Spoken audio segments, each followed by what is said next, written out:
With the vehicle parked on a level surface, put the transmission in neutral and firmly apply the parking brake. Pull the shift boot down to detach it from the shift knob and remove the shift knob by unscrewing it counterclockwise.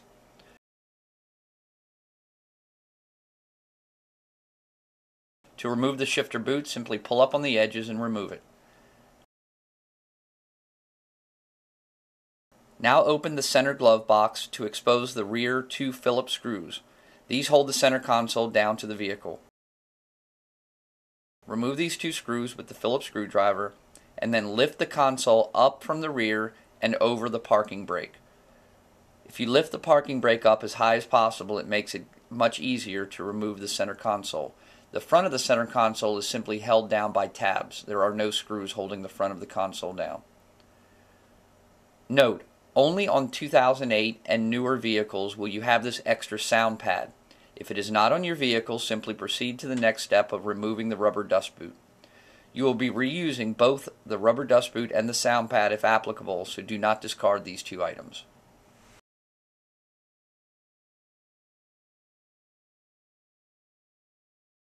On some later model Mustangs, the factory has added a thick pad-like sound shield to the entire underside of the transmission tunnel. This makes it very difficult to remove the bolt that connects the shifter to the transmission in the front. By lowering the transmission a bit, you can make it a lot easier to work around.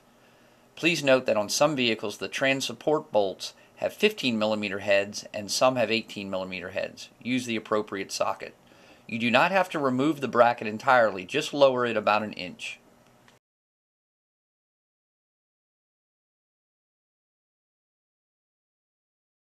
Now you are ready to disconnect the linkage arm that connects the transmission to the shifter.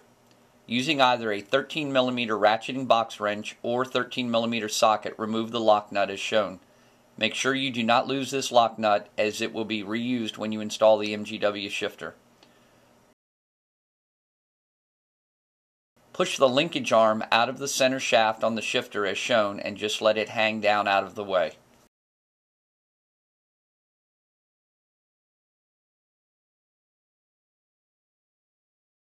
Once you have the linkage arm disconnected, you need to remove the rear support bracket. You will need a deep well 10mm socket for this step, as the studs that hold the bracket on are fairly long. Make sure you keep the 2 nuts you removed at this step, as they will also be reused. Once the nuts are removed, pull down on the rear bracket as shown.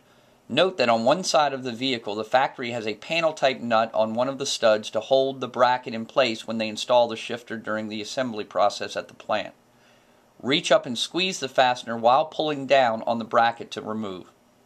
Once you have the shifter pulled down clear of the studs, work the bracket off the rear of the shifter body as shown. You are now ready to remove the front support arm bolt. A 10mm ratcheting box wrench works very well for this step. Just be careful that you may run the risk of actually trapping the wrench between the bolt and the transmission tunnel wall if you opted not to lower the transmission a bit. To prevent this from happening, keep checking as you are removing the bolt that you can still slide the wrench off the bolt. Once you have it loosened a bit, you can unscrew it by hand anyway, and wiggling the shifter body a bit while unscrewing the bolt helps as well. You will be reusing this bolt as well, so do not discard.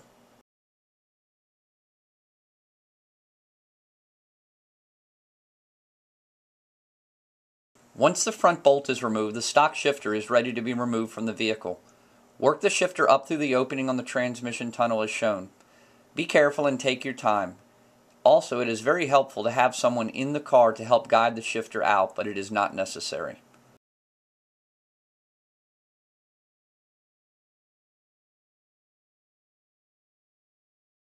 Once the stock shifter is removed, install the MGW shifter in a similar fashion and just let it lay on the center drive shaft until you're ready to get into it from underneath the car.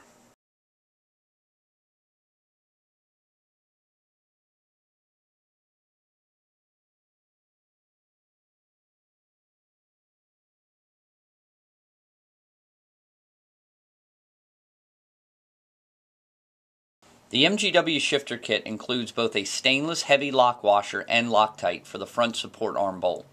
It is very critical that you work this bolt in at least 5 or 6 turns by hand prior to using any wrench to avoid the risk of getting the bolt cross-threaded. As in removing this bolt, if you wiggle the shifter body a bit while turning the bolt, it will go in a lot easier. You can fully seat this bolt and tighten it at this point, as it will still rotate easily.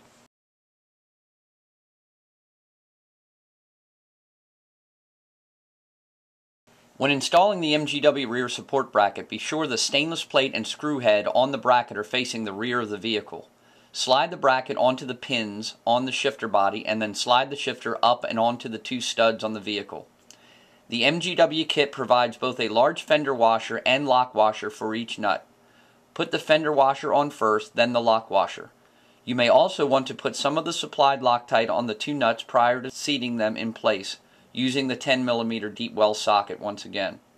Note, be very careful with these fasteners. It is very possible to strip them, or worse, actually snap off one of the studs from the vehicle if you try to over-tighten these nuts too hard.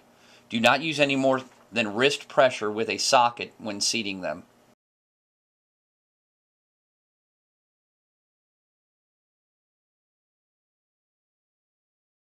Once the shifter body is attached to the vehicle, you are ready to set the shift throw and attach the linkage transmission arm.